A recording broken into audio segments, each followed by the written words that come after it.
أعوذ بالله من الشيطان الرجيم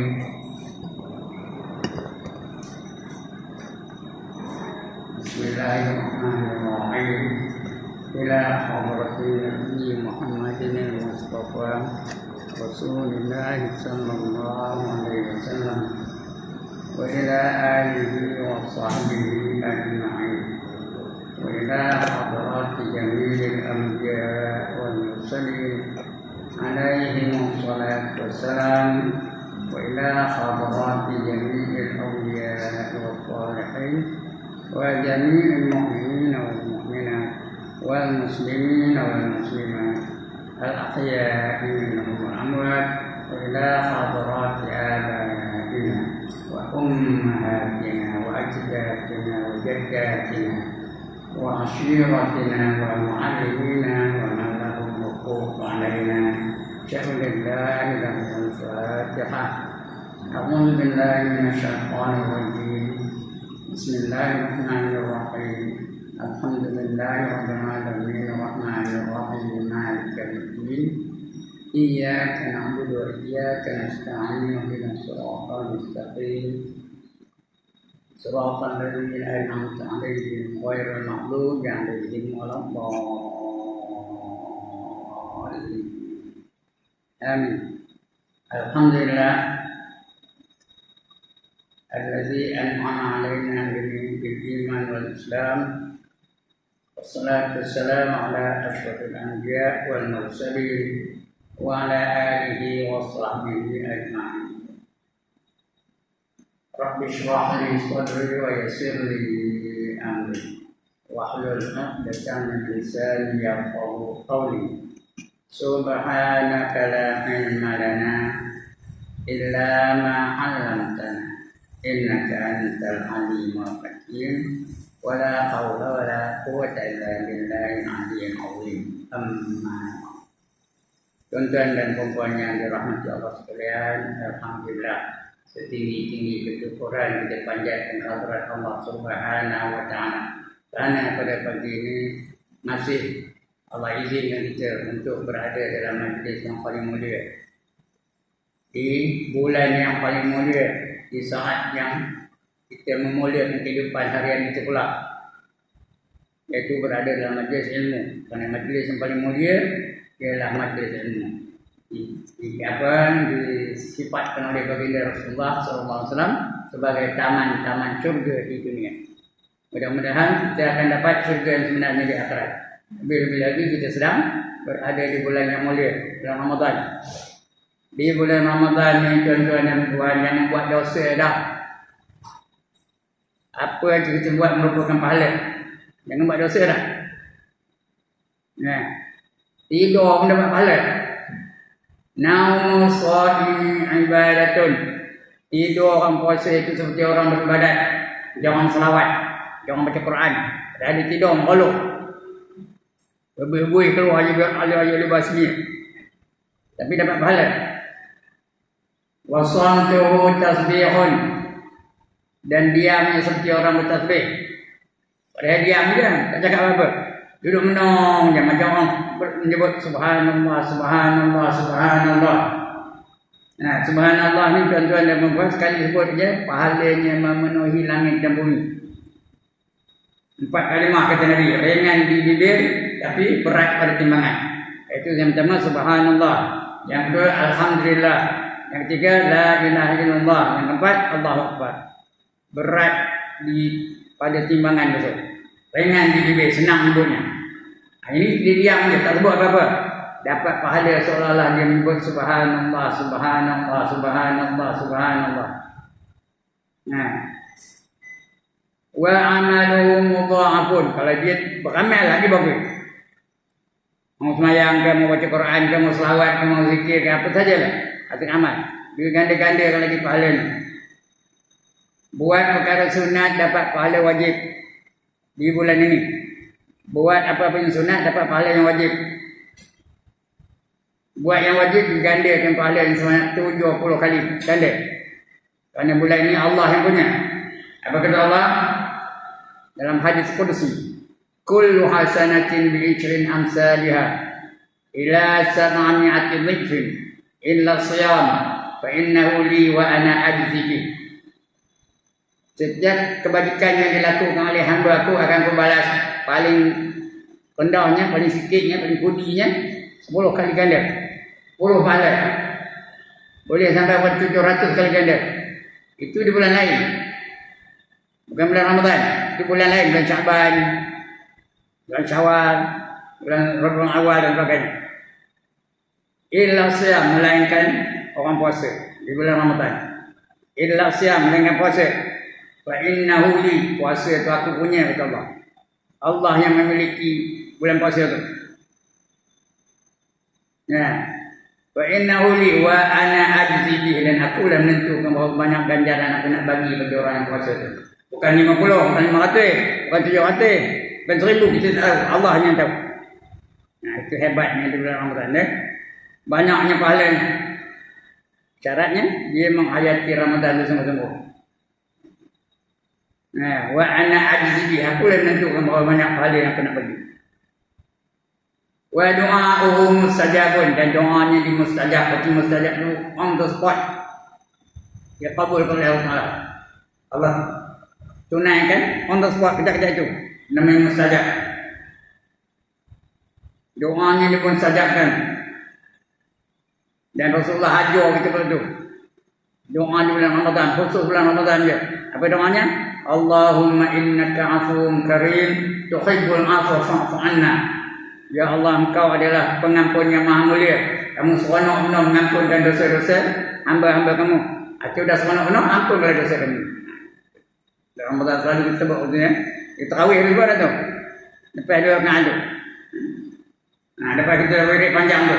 Subhanal malikil ma'bud, subhanal malikil mawjud, subhanal malikil hayyil ladzi la yanamu wa la yamutu wa la yafutu abada. Subuh Qudusur Rabbuna wa Rabbul Malaikat wa Ruh. Itu kita sama ramai. Subhanallah, alhamdulillah, wa la ilaha illallah, Allahu Akbar, wa la hawla wa la quwwata illa billahil aliyyil azim. Itu selawat 3 kali. Betul? Doa tu imam tu. Itu antara doanya, Allahumma inna nas'aluka ridhal jannah wa na'udzubika min sakhatika wan nar. Allahumma innaka afuwun karim, tuhibbul afwa fa'fu anna. Itu yang dia ajar Rasulullah. Nah, itu kata Nabi, wa du'a'uhu mustajabun. Lagi wa dzunubuhu maghfirun, dan dosa-dosanya diampunkan. 5 fadilat dalam satu hadis. Dosa-dosanya diampunkan oleh Allah Taala. Ya, siapa tanda dosa diampunkan tangan? Ya, atau ada orang tak dosa yang tangan, saya nak menang mana orang tak dosa. Nak gambar. Yang masuk dalam ni. Yang masuk dalam video ni. Orang yang tidak berdosa namanya Halimah, ada. Orang yang tidak berdosa namanya Ahmad, ada. Semua orang berdosa. Nabi kata, "Ma min adamiyyin illa walahu dzunub." Dan tidak daripada anak Adam melainkan baginya banyak dari dosa-dosa. Jadi bulan Ramadan itu 5 fadilat ni. Tidur dapat pahala, diamnya seolah-olah bertasbih, amalannya diganda-gandakan pahalanya, doanya dimakbulkan, dan yang kelima, dosa-dosanya diampunkan. Ndak ke tanda. Kita dah 7 hari dah puasa ni, hari ni yang ke-7. Patutnya kita ceria kerana terlalu banyak janji-janji dari Allah bagi mereka-mereka yang berpuasa. Seronok yang kedatangan Ramadan. Baik itu sahabat-sahabat dulu, bila dekat nak habis puasa, nak raya, mereka menangis. Banyak kali menangis. Kerana fadilat-fadilat dah habis dah. Kita dah dekat nak raya, masa itulah kita boleh benar bergembira ni. Nak buat lemang lah, nak beli baju baru lah, nak beli kaset baru dan sebagainya. Seronok yang kedatangan raya. Sahabat-sahabat dulu menangis kerana fadilat-fadilat Ramadan tu dah makin lama makin kurang, dah tak ada langsung. Dia banyak hebatnya.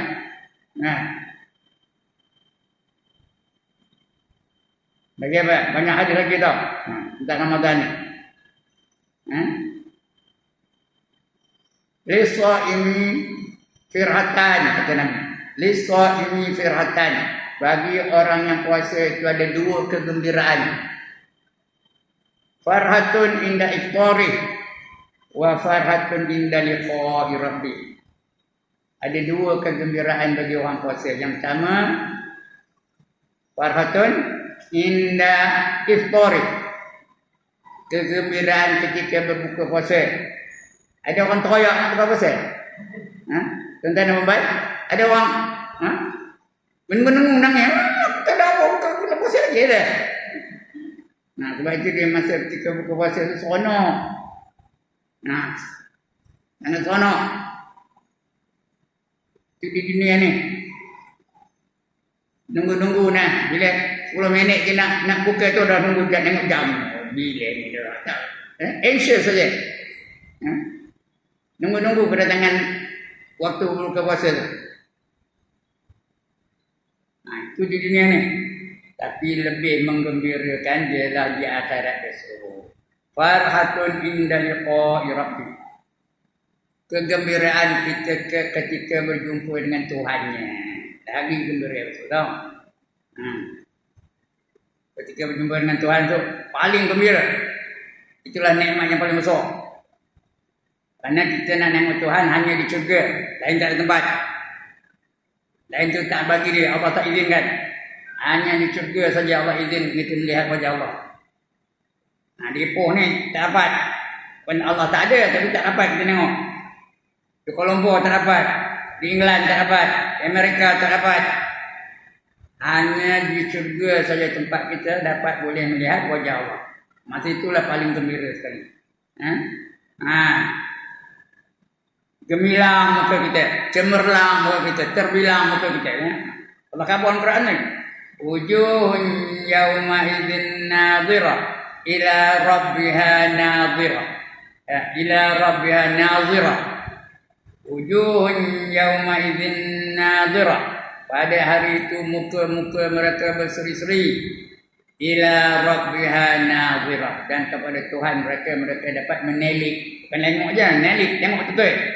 Kata orang membaca bedik betul. Boleh tengok Allah ketika itu.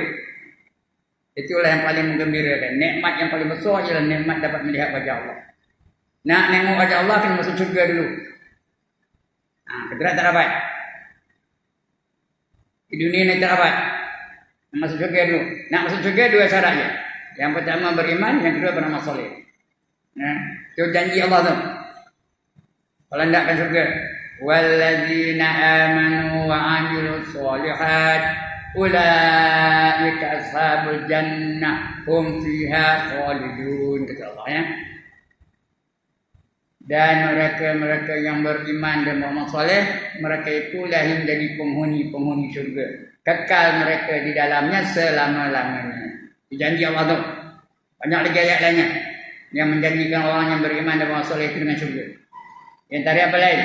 Wabashiril ladzina amanu wa 'amilus sholihat anna lahum jannatin tajri min tahtihal anhar kullama ruziqu minha min samaratir rizqan qalu hadzal ladzi ruziqna min qablu wa utubihi mutasyabiha wa lahum fiha azwajun mutahharatun wa hum fiha khalidun.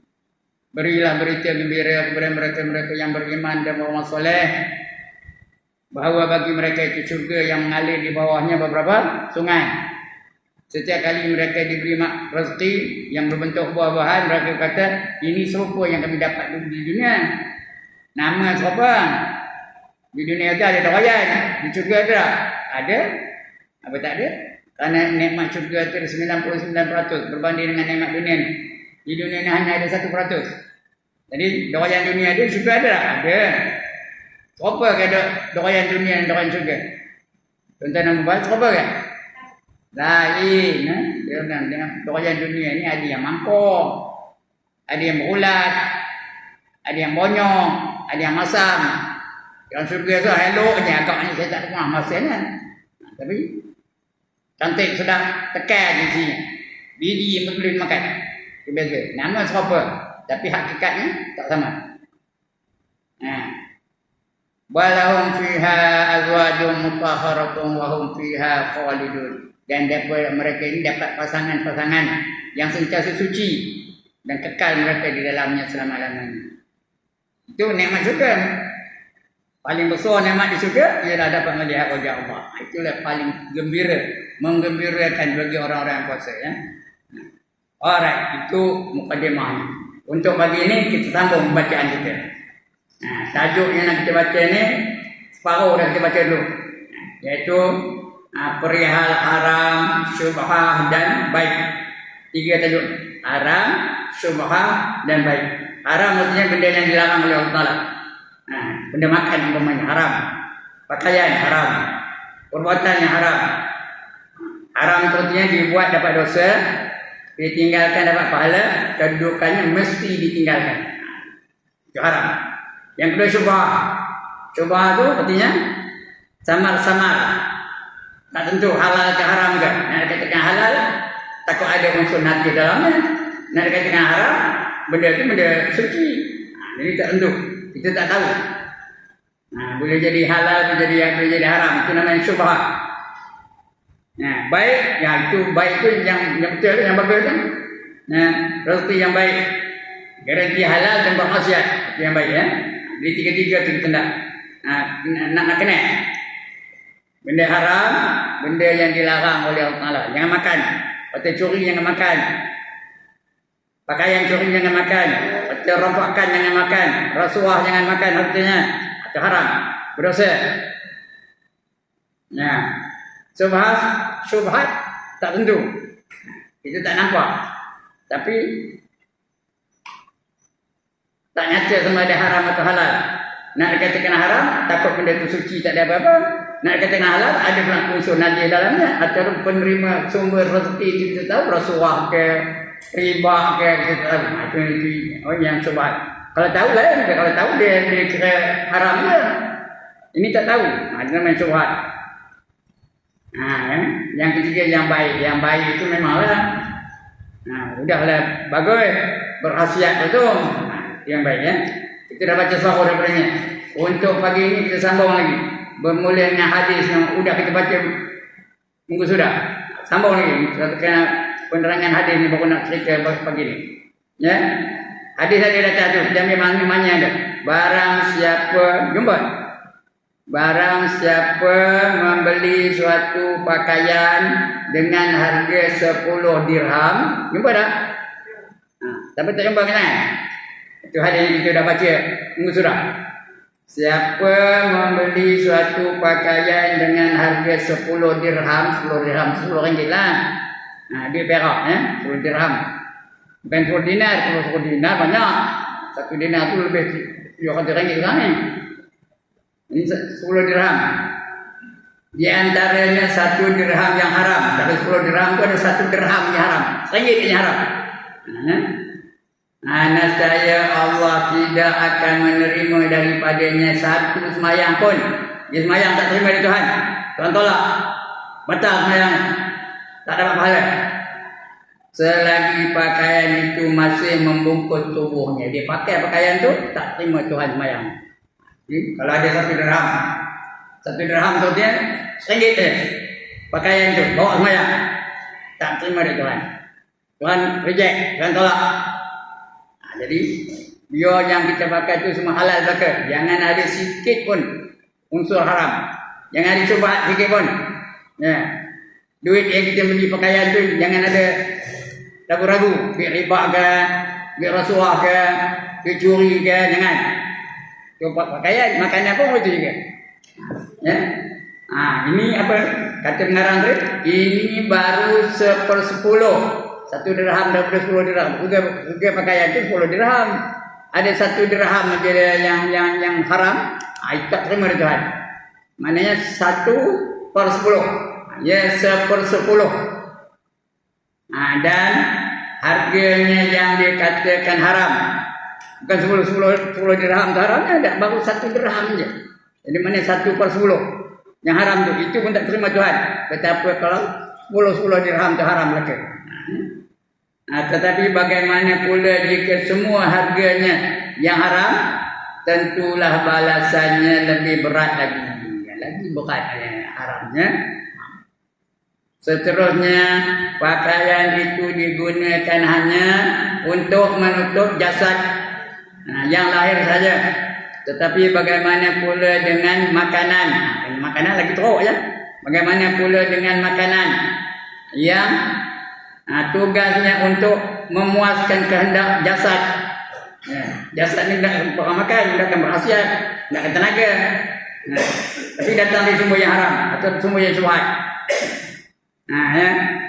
Jasad lain saja, tetapi bagaimana pula dengan makanan yang tugasnya untuk memuaskan kehendak jasad yang batin. Dia membentuk pribadi kita, membentuk akhlak kita. Makanan itu menentukan akhlak kita. Kalau makanan itu halal, suci, dia menjadikan kita tu orang yang sabar, boleh menjadikan kita tu orang yang redha, boleh menjadikan kita orang yang tawakal, boleh menjadikan kita orang tu syukur dan sebagainya. Itu penting apa? Apa yang kita makan itulah yang bentuk akhlak yang kita terima. Tapi kalau benda haram je, tak ada rasa apa-apa. Tak ada rasa apa-apa dengan maksiat. Buat maksiat pun tak ada rasa apa-apa. Mencuri tak ada rasa apa-apa. Menari tak ada rasa apa-apa. Lima kain kita dada tak ada rasa apa-apa. Riba tak ada rasa apa-apa. Kerana makanan yang dimakan itu ada sumber haram. Ataupun pakaian itu haram. Apa saja benda haram yang digunakan itu. Jadi dia tidak takut dengan maksiat. Malahan dia seronok melakukan maksiat. Itu apa batin kan? Ingatlah baik-baik dan renungkanlah perkara ini. Tengok lalu sedalam-dalamnya. Jangan lupa memelihara diri dan bertakwa kepada Allah. Takwa itu bukannya mayang puasa zakat haji aja. Makanan ada sebab takwanya, pakaian ada sebab takwanya, akhlak ada sebab takwanya, ya. Hiburan ada sebab takwanya. Apa saja pendidikan ada sebab takwanya. Kena jaga betul. Kemudian lagi apa? Itu dari hadis Nabi. Ini kata sahabat lah. Berkata pula Ibnu Abbas, anak Abbas, namanya Abdullah bin Abbas, sepupu kepada Nabi kita Muhammad sallallahu alaihi wasallam. Abbas itu saudara Nabi, anaknya Nabi Abdullah. Tapi selalu dipanggil Ibnu Abbas. Anak Syabah, cakap Melayu ni ya. Radhiyallahu anhuma. Mudah-mudahan Allah redha kepada kedua mereka. Dengan Abdullah Allah redha, dengan Abbas Allah redha. Allah tidak akan menerima sembahyang seorang kamu selagi di dalam perutnya ada sesuatu dari yang haram. Ada benda sesuatu yang haram tak terima sembahyang ya. Nabi pernah bersabda, kullu lahmin nabata min haram fannaru aula bih. Setiap daging yang tumbuh dari makanan yang haram, maka neraka yang layak untuknya. Sikit je benda haram, dapat neraka. Dia tak tumbuh daging tu dengan makanan yang haram tu. Kerana bila makan, dia ada protein tu jadi daging. Bila daging kita tu tumbuh tu dengan tu, sikit aja. Maka dia akan dapat neraka. Fannaru aula bih, maka neraka yang layak baginya. Sebab itu kita nak jaga makanan kita tu. Juga jaga pakaian kita, jaga apa saja sumber pendapatan kita tu, jaga benda. Jangan bagi dia ada unsur haram itu. Itu kata Ibn Abbas. Berkata pula Ibn Umar, anak Umar, namanya Abdullah juga. Ibn Umar, namanya Abdullah bin Umar. Tapi lebih terkenal dengan nama Ibn Umar, anak Umar. Radhiyallahu anhuma. Apa kata Ibn Umar? Orang yang paling fanatik dengan Rasulullah ini dia, Abdullah bin Umar. Ibn Umar cukup fanatik dengan Rasulullah. Apa saja dibuat Rasulullah dia jadi ini sebagai contoh. Satu ketika Rasulullah sakit hati sikit, jalannya tempang sikit. Bila jalan tempang, tengok dia Abdullah bin Umar tu, Rasulullah jalan tempang, dia pun ikut dia jalan. Macam mana kau cakap Rasulullah jalan, itu dia ikutnya. Ditanya sahabat, apa kena kamu ni? Wahai Abdullah, tempang habis sakit ke? Tak ada. Nanti mengapa jalan habis tu? Aku nengok Rasulullah buat habis tu, aku buat kan? Itu sunnah ni. Itu fanatik betul dengan Rasulullah. Itu namanya Abdullah bin Umar, Ibnu Umar. Satu ketika Rasulullah pernah Ya. Kurang kawalan untanya. Dia naik unta tu macam mana tak ada kawalan, unta tu pusing 3 kali. Pusing bertemu untanya. Bawa luar balik. Ditengok Umar, Rasulullah buat apa tu? Dia pun pusing dengan unta 3 kali. Dia ingat itu adalah sunnah Rasulullah SAW. Dan berikutnya, dia ingat itu adalah sunnah, dibuatnya. Itu dia punya fanatik. Umar tu, Abdullah tu dengan Rasulullah. Satu ketika mengembara, Rasulullah tinggal berhenti tu tempat tu. Dia ambil unta tu berhenti tempat itu. Dia tengok Abdullah bin Umar, lain kali lama sampai itu mengembara dia bersama, dia pun berhenti tempat yang Rasulullah berhenti tu. Kenapa kamu berhenti ni? Aku tak tahu ni. Kerana aku nampak Rasulullah tu berhenti di sini. Itu sunnah ni. Aku ikut aja. Ikut fanatik dengan Rasulullah. Itu Abdullah bin Umar. Atau dia dikenal dengan apa? Ibn Umar. Umar pun itu juga. Cuma cukup fanatik dengan Rasulullah tau. Bila tawaf, dia tawaf bersama dengan Rasulullah. Udah habis tawaf tu, Rasulullah pergi cium Hajar Aswad. Umar pun pergi juga nak cium Hajar Aswad. Tapi sebelum dia cium Hajar Aswad, apa kata dia? Wahai batu, kata Umar, aku tahu kamu hanyalah seketul batu. Kalau aku tak nampak Rasulullah mencium kamu, tak kusior mencium kamu. Tengok. Pandai cakap orang mengajar lah. Tak kusior mencium kamu. Itu Sayyidina Umar sebenarnya. Aku tahu kamu tu hanya batu. Tak ada lain. Kalau aku tak nampak Rasulullah mencium kamu, tak kusior nak mencium kamu. Ni. Kenapa dia cium? Kerana dia nampak Rasulullah cium. Hajar Aswad. Itu keluarga Umar. Cukup fanatik. Ini pun kecil kan? Apa kata Umar? Apa kata Ibn Umar? Sekiranya kamu sembahyang hingga bongkok, mayang sampai bongkok, tak boleh tegak dah. Dan kamu berpuasa hingga badan kamu menjadi seperti lidi, dah pukul. Puasa je hari, makan sikit je. Puasa banyak. Kurus kering.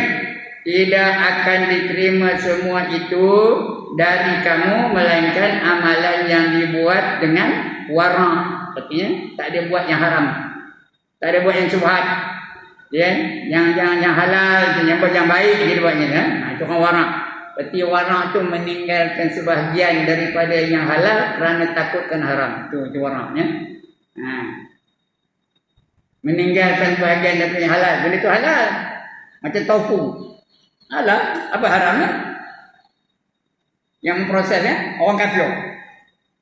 Dia tak nak makan. Kenapa? Dia takut ada unsur najis itu. Kenapa? Bila ada kilang tofu, ada lembu kecil tu yang hidung mupang tu babi. Selalunya siapa buat kilang tofu ada kandang babi dekatnya tu. Jadi babi tu banyak. Tuan-tuan dan babi tu banyak. Dia round keliling kilang tu. Masa tu dia keluar je dia tak dia takut itu tu. Tak makannya. Begitu juga bihun. Pelantar yang jemur bihun tu tak boleh pun pergi Mamah Dewan. Rendah aja. Yang lalu lalang tu siapa? Yang lalu lalang dekat-dekat pelantar tu siapa? Yang lidah julur aja ya keluar lidah. Tak nampak. Kalau nampak tentu haram. Bila tak nampak kita katakan syubhah. Mungkin. Jadi orang warak dia tak makan bihun jenis tu. Sebab tu dia sebelum beli bihun tu dia tengok. Bihun ini dikilangkan oleh Felda. Boleh. Dia tahu kilang Felda. Kalau dibungkus dia tak boleh. Kalau dibungkus tak tentu. Kadang-kadang dia beli dengan orang kafir juga. Betul dia bungkus je. Atas buah nama dia je. Ini bihun cap Soban. Dibungkus oleh Haji Ibrahim dari kampung. Jangan makan. Takut apa? Takut dia ada unsur najis. Tapi kalau dikilang oleh tak apa. Itu yang baik. Yang sembahat itu dia takutnya haram. Jadi orang warak dia tinggalkan yang meragukan diri dia, takut ada unsur-unsur haram. Dia tak ada unsur nakal. Itu orang warak. Ya, orang yang tak warak panggil apa? Yang tak warak panggil apa? Wakra. Orang yang wakra sapu je, lantaklah. Kita takut. Itu orang wakra. Dia tidak jadi warak, ada jadi orang yang wakra. Itu dia. Jadi orang warak, macam Ibn Umar tu warak. Ibn Abbas tu warak. Sekiranya kamu sembahyang hingga bongkok dan kamu berpuasa hingga badan kamu kurus kering sampai seperti lidi, tidak akan diterima semua itu. Dan kamu dari kamu melainkan amalan yang dibuat dengan warak dan sungguh-sungguh. Ini sungguh-sungguh.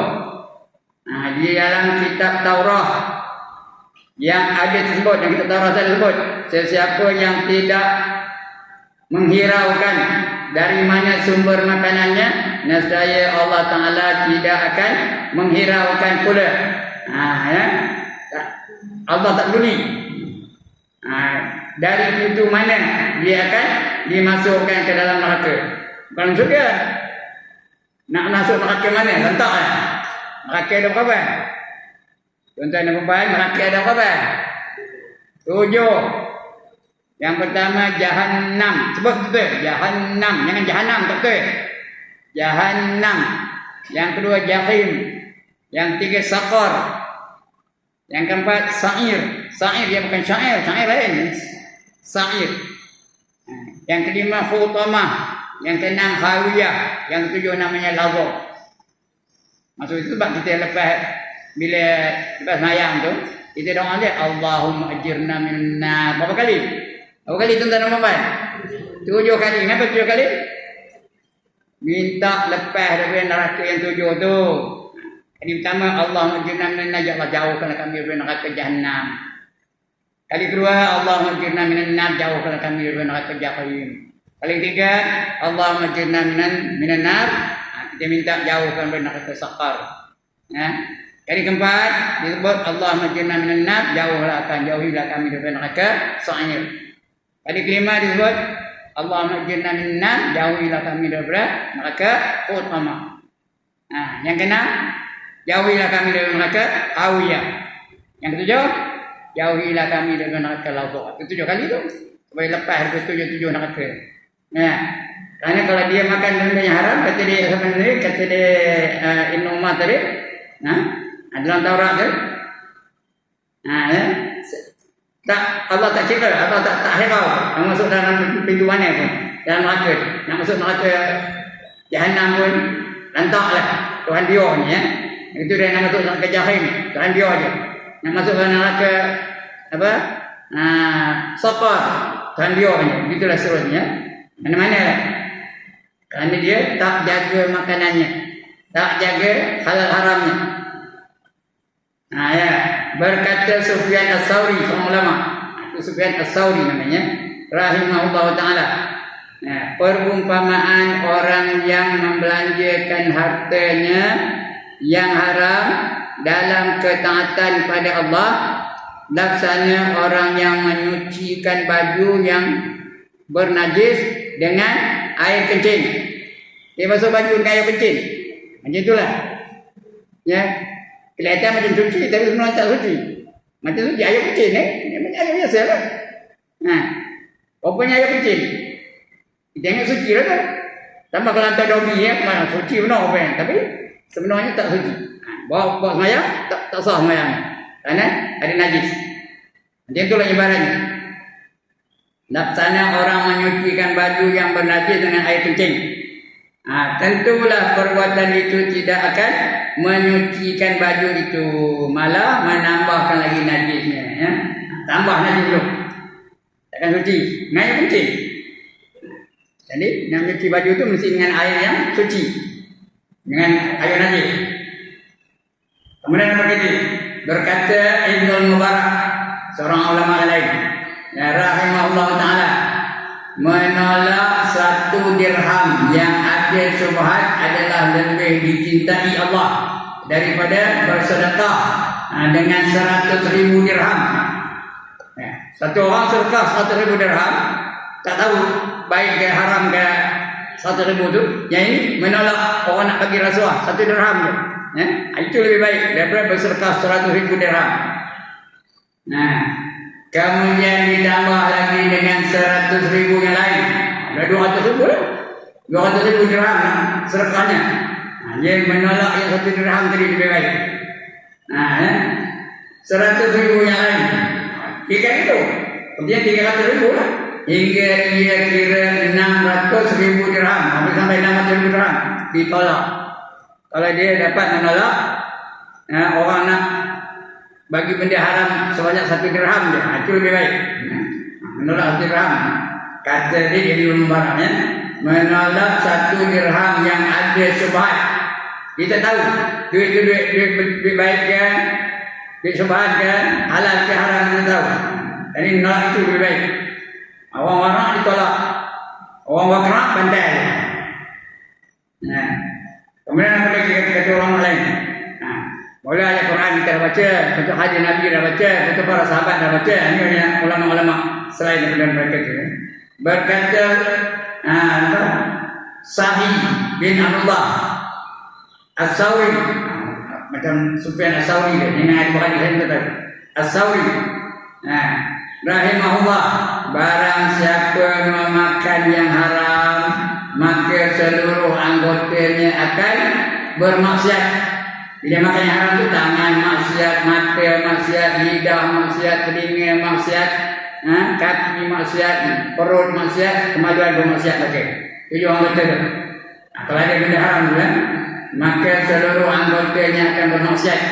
Sama ada dia suka atau tidak, dan dia mengetahui atau tidak. Kalau tak tahu, kira haram gitu ya, dapat maksiat gitu. Walaupun tak tahu. Sebab kena cek dulu. Nak makan tu cek dulu. Walbul halal faridatun ala kulli muslimin wal muslimah. Menuntut yang halal itu adalah difardukan kata setiap muslim lelaki dan muslimah wanita. Kena tuntut yang haram, cek dulu. Sebelum beli apa-apa, cek dulu. Jangan terus lantak aja. Jadi sama dia mengetahui atau tidak. Dan barang siapa memakan yang halal, maka seluruh anggotanya akan bertaat. Kalau makan yang halal, taat saja. Mata taat, telinga taat, lidah taat, tangan taat, kaki taat, perut taat, kemaluan pun taat. 7 anggota tu. HP anggota 7 ni. Yang pertama mata, yang kedua ya Allah, telinga, yang ketiga dalam mulut apa? Lidah, yang keempat tangan, yang kelima kaki, yang keenam perut, yang ketujuh kemaluan. Itu anggota 7 tu kena jaga betul-betul. Kerana itulah anggota-anggota yang boleh melakukan dosa. Yang lain tak ada dosa tau. Ketiak tak ada dosa. Yang dosa tangan yang meluar ketiak. Pusat tak ada dosa, yang dosa tangan tu menyingkap bajunya supaya nampak pusat tu. Pusat tak ada dosa. Jadi anggota 7 tu yang dosa tu kan. Yang boleh melakukan maksiat. Itu sebab kita kena jaga. Orang warak dia jaga betul-betul anggota yang 7 tu. Dia jaga mata, dia baca jaga telinga, jaga lidah dan semua tu. Jaga sungguh-sungguh. Kerana dia takut ada benda-benda maksiat yang berlaku pada anggota yang 7 ya. Nak jaga betul-betul. Maka kita barang siapa memakan yang haram, maka seluruh anggotanya akan bermaksiat. Sama ada dia suka atau tidak, dan dia mengetahui atau tidak. Dan barang siapa memakan yang halal, maka seluruh anggotanya akan taat. Ini baru taat. Taat dia akan taat. Dan dia akan memberi taufik. Taufik itu apa? Petunjuk untuk melakukan kebaikan. Macam tuan-tuan dan puan datang pagi dapat taufik belum? Sudah datang dapat taufik. Sebelum taufik datang apa? Hidayah. Itu namanya hidayah. Bila dapat hidayah, kita laksanakan hidayah tu, datang dapat ada taufik. Itu kita selalu lupa kan? Wabil taufik wal hidayah. Itu tak betul teman-teman. Betulnya wabil hidayah wal taufik. Ya. Tapi kebanyakannya manusia sebab apa? Wabil taufik wal hidayah. Kebanyakan penceramah besar dah begitu. Yang sebenarnya bukan taufik dulu, hidayah dulu. Mana tahu mana dulu? Ya. Jadual ngaji hari ini ke atau tuan-tuan dan puan datang ke jami, mana dulu? Taufik dulu ke hidayah dulu? Ha? Mana dulu? Taufik ke hidayah dulu? Taufik dulu ya? Salah. Hidayah dulu. Pengaturan tu dah tahu. Bila dah tahu orang yang ngaji, dia datang baru dapat taufik. Tapi banyak penceramah dia wabil taufik wal hidayah. Wabillahi taufik wal hidayah. Dengan taufik dari Allah dan juga hidayah darinya. Patutnya wabil hidayah wal taufik, itu yang semua ya.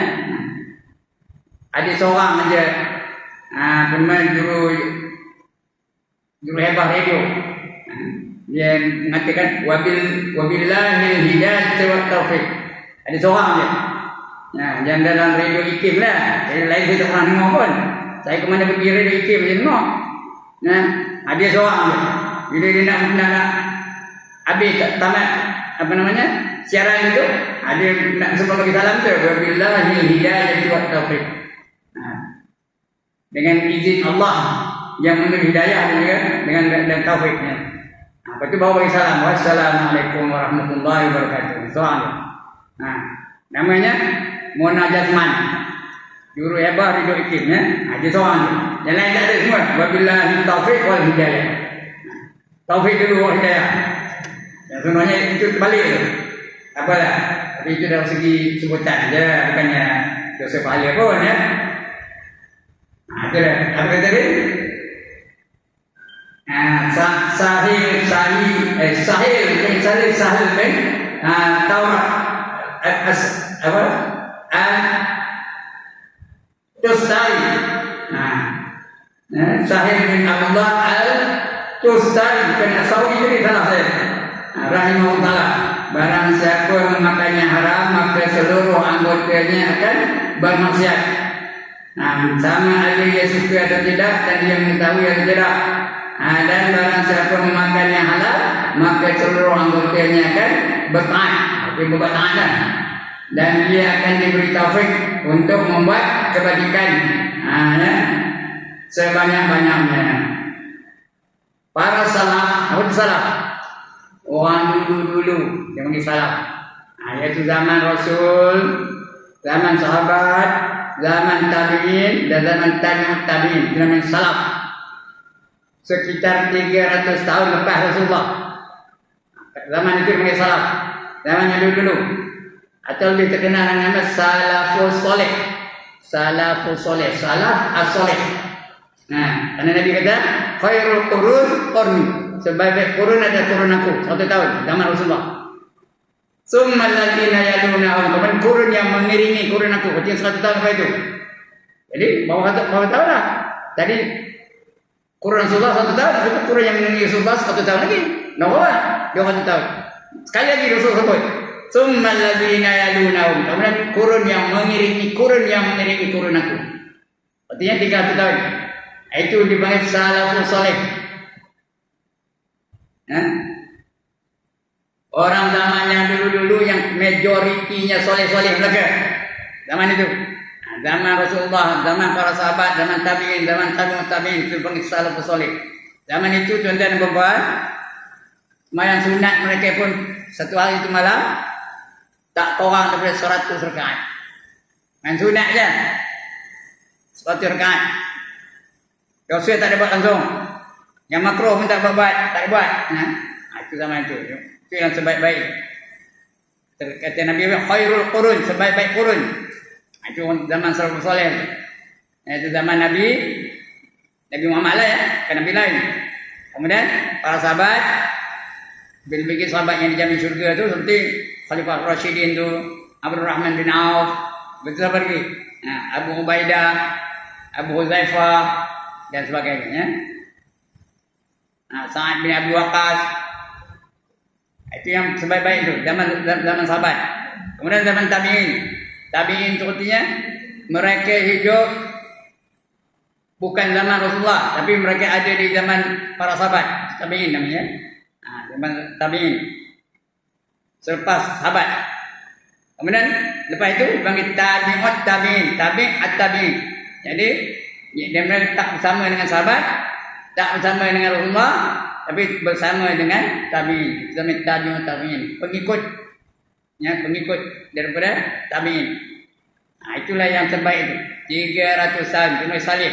Salafus soleh. Zaman dulu yang soleh-soleh Melaka. Sekarang ni panggil apa? Halafut toleh. Zaman kita ni. Halaf at-toleh. Apa halaf? Yang kemudian. Halaf at-toleh. Zaman kemudian yang majoritinya jahat-jahat Melaka. Zaman kita ni. Ya ke dah? Tuan-tuan dan puan, ya ke dah? Ada bangkangan. Zaman kita ni. Mana lebih ramai? Orang beriman ke orang tak beriman? Jangan tengok di Kota Raja saja, tengok satu dunia ni. Mana ramai? Orang beriman ke orang tak beriman? Orang tak beriman ni ramai. Penduduk dunia ni yang berimannya hanya 1/5 aja. 4/5 kafir belaka. Langsung tak beriman. Di antara orang yang beriman betul mengaku beriman tu, mana lebih ramai? Yang semayang ke yang nengok wayang? Tuan-tuan dan puan, mana lebih ramai? Yang semayang ke yang nengok wayang? Sekarang ni wayang dah ada dalam rumah dah. Dulu masa saya budak-budak tu, marah di orang tua, jangan kamu nengok wayang tu, dosa. Nari orang tua yang tak dengar cakap begitu. Kenapa? Kerana rumah dia pun ada wayang. Siapa tak ada wayang rumahnya tangan? Semua kita nak ada wayang dalam rumah tu. Asal malam je nengok wayang.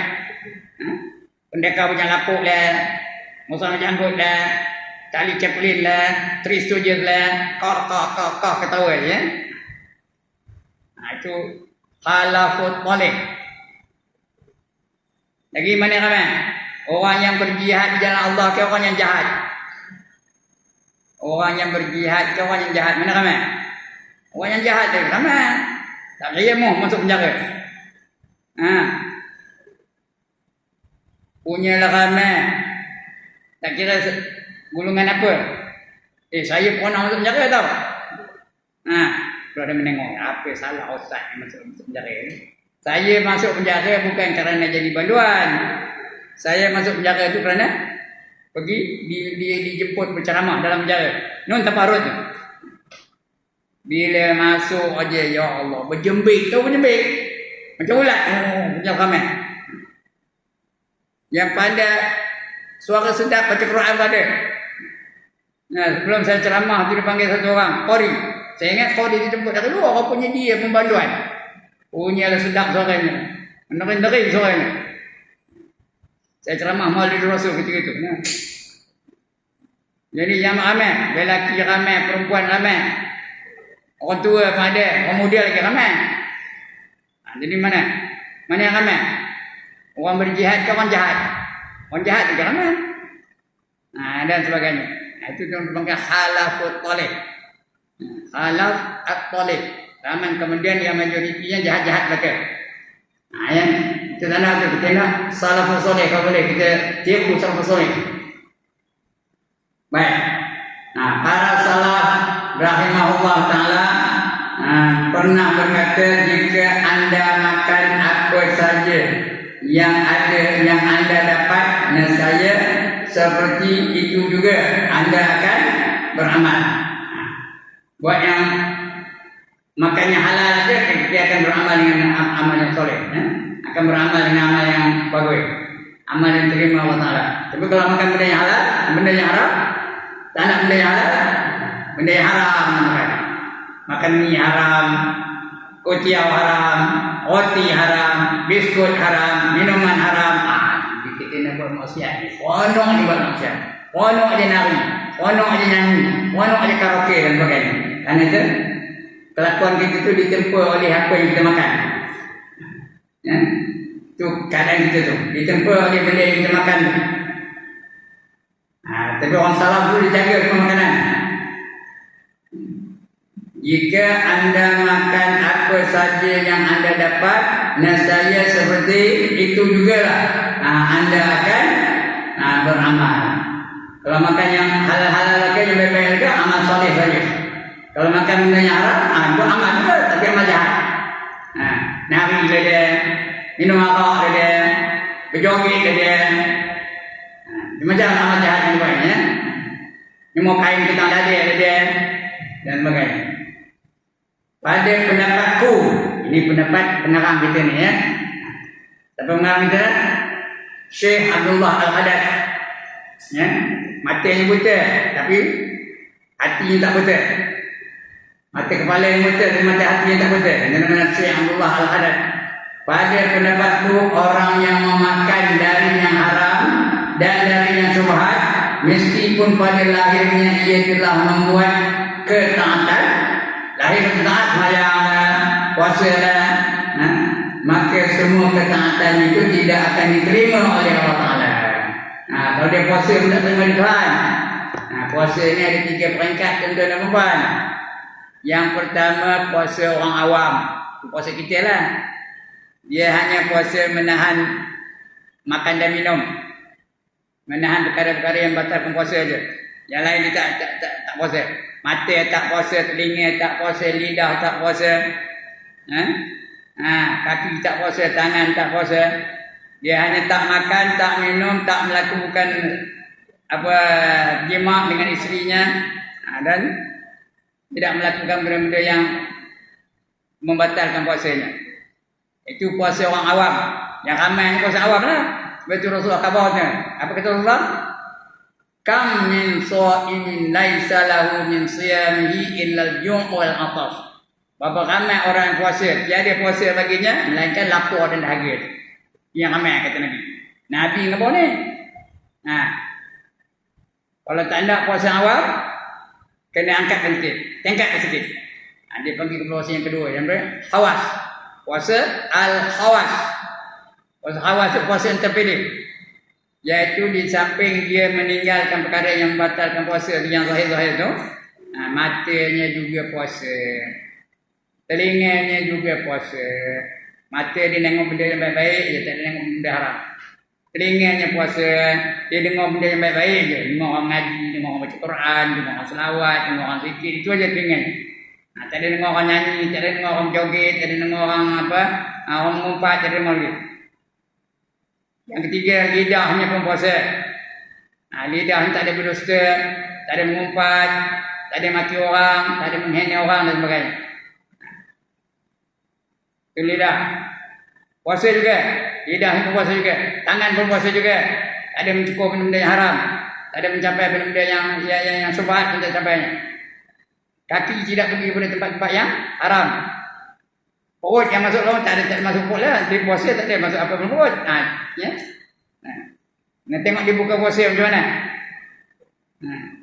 Adakah benda yang haram tu? Dan ketiga kemaluan dia dijaga sungguh-sungguh. Itu puasa al-khawas. Yang itu yang paling baik. Yang ketiga. Yang kedua ni baik dah tu. Puasa khawas tu baik. Yang ketiga lagi bagus. Dia tu puasa khawasul khawas. Khawasul khawas artinya yang terpilih daripada yang terpilih. Di samping tidak melakukan perkara yang membatalkan puasa, di samping dia menjaga anggota yang 7 tu, hati dia pun turut puasa. Hatinya tu memiliki sifat-sifat yang terpuji aja. Hati dia tu syukur. Hati dia tu qanaah. Hatinya tu tawadhu. Hatinya sentiasa merendah diri. Hati yang sentiasa ada malu. Malu dengan Allah, bukan malu nak jadi imam. Itu malu tak bertempat. Malu nak pakai jubah, itu malu tak bertempat. Malu nak pakai tudung, tak bertempat. Ini malu dengan Allah. Malulah kalau dah umur 60. Dah 60 tahun. Pakai gaun lagi, nampak fahir, nampak betul. Malu dengan Allah. Malulah kalau dah umur dekat 70, nyemur kain kita dada lagi. Jadi dia nak ada sifat malu tu dalam diri dia. Kerana malu itu sebahagian dari iman. Al-haya'u nisful iman. Malu itu sebahagian dari iman. Kena ada malu. Malulah orang tua yang ini ni. Ni dah 82 tahun. Jalan pakai seluar pendek lagi. Sebab itu orang macam saya ni, kalau pakai seluar pendek, dosa kecil ke dosa besar, tuan-tuan dan puan? Dosa kecil ke dosa besar? Dosa besar. Ada 6 tempat dosa kecil boleh jadi dosa besar. Yang pertama, Meringan-ringankan dosa kecil, jadi dosa besar. Alah dosa kecil, jadi dosa besar. Tak payah cakap dengan hati je, alah dosa kecil, tak apa lah. Jadi dosa besar. Yang kedua, istiqamah melakukan dosa kecil. Asal keluar, nyemuk kain kita dada. Asal keluar, nyemuk kain kita dada. Asal keluar ke kedai pakai seluar pendek. Itu istiqamah. Yang kedua. Yang ketiga, tidak takut dengan dosa kecil. Dia tak takut dengan dosa kecil kerana dia banyak ibadahnya. Nanti aku tahajud kan habis dosa kecil tu katanya. Tak habis. Kalau dia rasa apa itu, ada dalam hati tu aku kalau tahajud kan habis dosa kecil tu, tak ada habis. Kalau dia merasa apa itu, tak takut dengan dosa kecil tu. Yang tiga. Yang keempat, megah melakukan dosa kecil. Megah rasanya. Tak khabar orang tu rasanya megah. Tahu aku dah 82 tahun pakai seluar pendek ini. Megah rasanya. Yang nama tu macam-macam yang warang benar katanya. Jadi jadi dosa besar. Yang keempat. Yang kelima, menunjuk-nunjuk kepada orang melakukan dosa kecil. Jadi dosa besar. Ya, menunjuk-nunjuk. Ya, macam ada seorang tu umur 82 tahun, pakai seluar pendek. Itu dia tangkap gambar. Selfie, tahu selfie? Tahu bukan selfie apa? Tangkap gambar diri sendiri dengan handphone ni, pakai seluar pendek. Itu masuk dalam TikTok, masuk dalam Facebook. Ini gambar saya yang terbaru, pakai seluar pendek. Jadi dosa besar ya. Kerana menunjuk-nunjuk kepada orang. Dan yang keenam, kalau dosa kecil itu dilakukan oleh orang-orang yang ada pengaruh, yang menjadi ikutan orang ramai, jadi dosa besar. Ya. Kalau Ustaz Rahim pakai seluar pendek, dosa kecil kan dosa besar perempuan tuan-tuan? Dosa besar. Kalau Ustaz Azhan pakai seluar pendek, dosa kecil kan dosa besar? Dosa besar. Kalau mana-mana pekerja kota raja ni isap rokok, dosa kecil ke dosa besar? Dosa besar lah kata. Kerana dia jadi ikutan. Dia tanya orang ni, ngapa kamu pakai seluar pendek? Lah, Ustaz Rahim pakai seluar pendek. Jadi ikutan. Dia jadi dosa besar. Orang lain dosa kecil, kedua ni dia dosa besar. Jadi jangan berani menolong dosa kecil. Kerana dosa kecil tu boleh jadi dosa besar. Dengan 6 tempat, 6 keadaan. Ya? Alright. Tengok apa lagi. Firman Allah Ta'ala lagi apa? Innama yataqabbalullahu minal muttaqin. Yang ketiga apa? Innama yataqabbalullahu minal muttaqin. Ya, sesungguhnya ibadah yang terima Allah adalah daripada orang yang bertakwa. Nak terima sembahyang kena bertakwa. Nak terima puasa nak jadi orang bertakwa. Nak dapat pahala kena jadi orang bertakwa. Nak masuk syurga kena jadi orang bertakwa. Kerana orang bertakwa saja yang dijamin oleh Allah. Di dunia dan juga di akhirat. Di dunia Allah kata apa? Innama kan dan dunia Allah wallahu waliyul muttaqin. Allah menjadi pembela kepada orang yang bertakwa. Dalam dunia ni. Dan rezeki orang bertakwa pun terjamin. Orang takwa terjamin. Ini semua apa yang ni? Wa man yattaqillaha yaj'al lahu makhraja wa yarzuqhu min haitsu la yahtasib. Barang siapa bertakwa kepada Allah, Allah akan beri dia jalan keluar dari sebarang permasalahan dia. Allah selesaikan masalah dia. Dan dia dapat rezeki dari sumber-sumber yang dia tak tahu dari mana datangnya. Ada rezeki bagi Tuhan. Syarat dia takwa. Ada ni. Tak payah takwa lah. Tak payah buat benda-benda yang Allah suruh je tu, yang menuju ke lorong ketakwaan tu ada bagi Tuhan. Itu tak tahu kadang. Kalau bulan puasa, saya selalunya ada kerja subuh di di Batu Lima kat Tambun. Orang datang mari. Jadi minum di perjalanan selalu saya minum sana. Bawah ni. Kenapa tak ada sebenarnya pisau saya. Kerana bila minum ada je orang mayon. Kedai kopi tu. Kedai yuk, kopi yuk tu kan. Saya minum itu. Bila nak bayar, udah bayar orang. Awak pun tak tahu sama mayon. Kenapa tak ada minum lagi tu. Kerana takut orang mayon orang je. Dengan Allah janji dia begitu. Wa yarzuqhu min haitsu la yahtasib. Kadang balik-balik daripada mana-mana pun tengok dia ada tersangkut aja di pintu pagar, di pintu rumah tu. Di grill tu, tengok tersangkut aja. Kadang-kadang bubur lah, kadang-kadang pengat lah, kadang-kadang lauk dan macam-macam. Ada aja. Belum jadi orang takwa lagi. Baru lalu dan melalui lorong-lorong takwa aja.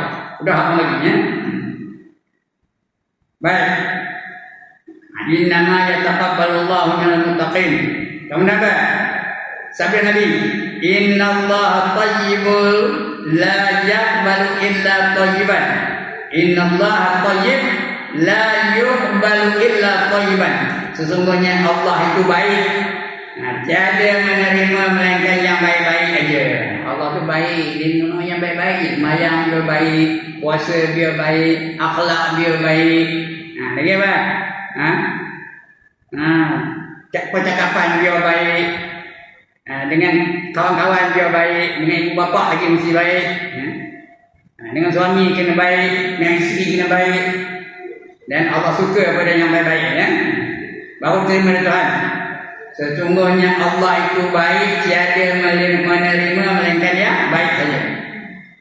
Kemudian puan makan haram, bukan orang makan haram, ini amaran bagi mereka-mereka yang suka makan benda haram. Yang bertaat ya. Yang bertaat tentu sekali akan menghadapi beberapa rintangan. Tentu akan menghadapi beberapa rintangan, beberapa halangan-halangan.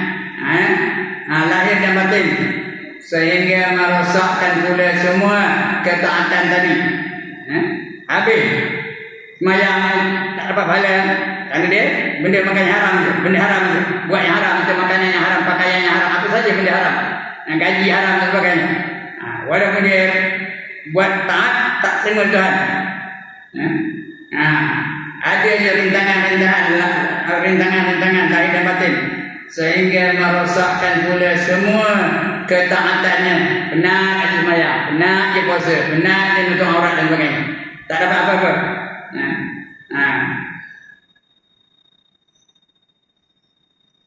Menurunkan ya, menurunkan dan mengeluarkannya dari sifat taat dan ibadah. Habis tak terima Tuhan. Menurunkan daripada taat itu jadi derhaka. Perkara ini akan menjadi terang dan nyata bagi orang yang cuba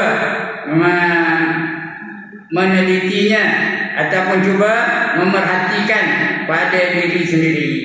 Sebab kena cek diri sendiri tu, akhlak kita macam mana, ibadah kita macam mana, pakaian kita macam mana, rezeki kita macam mana datangnya, sumbernya dari mana, sebagainya. Kena cek semua itu.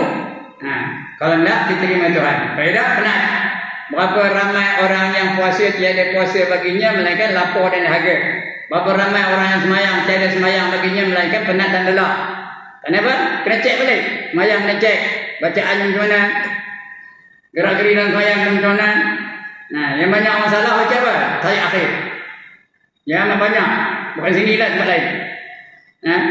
Bila Assalamualaikum ayyuhan Nabi wa rahmatullahi wa barakatuh. Patutnya itu yang betul kan? Ini dah Assalamualaikum ayyuhan Nabi. Ka tu dua harakat. Tak betul tu. Dia mesti ka ayyuhan Nabi wa rahmatullahi wa barakatuh. Kita tengok kitab balik. Assalamualaikum ayyuhan Nabi wa rahmatullahi wa barakatuh. Betul. Jangan Assalamualaikum ayyuhan Nabi wa rahmatullahi wa barakatuh. Tak betul tu. Dia harakat nak betul. Itu bacaan tahiyat akhir itu rukun tuan-tuan dan puan. Kalau tak betul baca, tak betul dah rukun. Tak betul rukun, tak betul tahiyatnya. Tak betul tahiyatnya, tak betul semayang. Tak betul semayangnya macam orang tak semayang. Kena cek balik. Fatihah kena cek balik. Ada 5 rukun qauli itu kena cek balik. Yang pertama takbiratul ihram, kena cek betul. Yang kedua membaca Al-Fatihah, cek betul. Yang banyak masalah apa? Ketika tak berbunyi tu. Ar-Rahmanir-Rahim, Maliki Yaumiddin. Tak betul tu. Waqaf beda, wasal beda. Lepas tu Ar-Rahmanir-Rahim, tak nampak. Maliki Yaumiddin, baru tu. Kalau nak sambung boleh. Ar-Rahmanir-Rahim, Maliki Yaumiddin, baru tu. Ini dah Ar-Rahman Ar-Rahim Malik Yaumiddin. Kadang-kadang jadi imam begitu lah, lagi teruk. Ar-Rahman Ar-Rahim Malik Yaumiddin. Udah hilang satu huruf. Nah, tahiyat mau begitu juga. Kadang-kadang doa iftitah salah. Yang itu tidak membatalkan sembahyang karena dia doa iftitah, tapi ada ayat Quran itu. Nah, inna sholati wa nusuki wa mahyaya wa mamati lillahi rabbil alamin. Itu yang menolnya. Yang banyak masalah apa? Inna sholati wa nusuki wa mahyaya wa mamati. Dia ya panjang mereka. Tak betul tu. Nah, kadang-kadang ceramah apa di bawah itu juga. Wa mahyaya wa mamati. Yang terkenal apa itu juga. Nah, dengar dari YouTube. Inna sholati wa nusuki wa mahyaya wa mamati. Tak betul tu. Ya itu satu panjang satu pendek. Wa mahyaya wa mamati. Betul. Tapi tak ada baca sembahyang. Cuma itu ayat Quran. Bila ayat Quran tak boleh baca, berdosa lah. Nah, jaga baik. Ini gitu juga ya. Nah, jadi semua tak terima ya. Perkara ini akan menjadi terang dan nyata bagi orang yang cuba menelitinya ataupun cuba memerhatikan pada diri sendiri atau pada diri orang lain dengan syarat dia tidak ditipu oleh hawa nafsunya. Hawa nafsunya atau dikelirukan oleh keadaan yang benar. Ini jelaslah sudah bahawa yang haram itu wajib dijauhi. Yang haram jangan buat. Apa itu haram? Dibuat dapat dosa, ditinggalkan dapat pahala. Kedudukannya mesti ditinggalkan. Mesti ditinggalkan. Itu haramnya. 5 hukum nak kena hafal betul. Yang pertama wajib, yang kedua haram, yang ketiga sunat, yang keempat makruh, yang kelima harus. Apa itu wajib? Dibuat dapat pahala, ditinggalkan berdosa. Kedudukannya mesti buat. Apa itu haram? Dibuat dapat dosa, ditinggalkan dapat pahala. Kedudukannya mesti ditinggalkan. Apa itu sunat? Dibuat dapat pahala, ditinggalkan tidak berdosa. Kedudukannya elok buat. Yang sunat elok dibuat. Yang makruh apa artinya?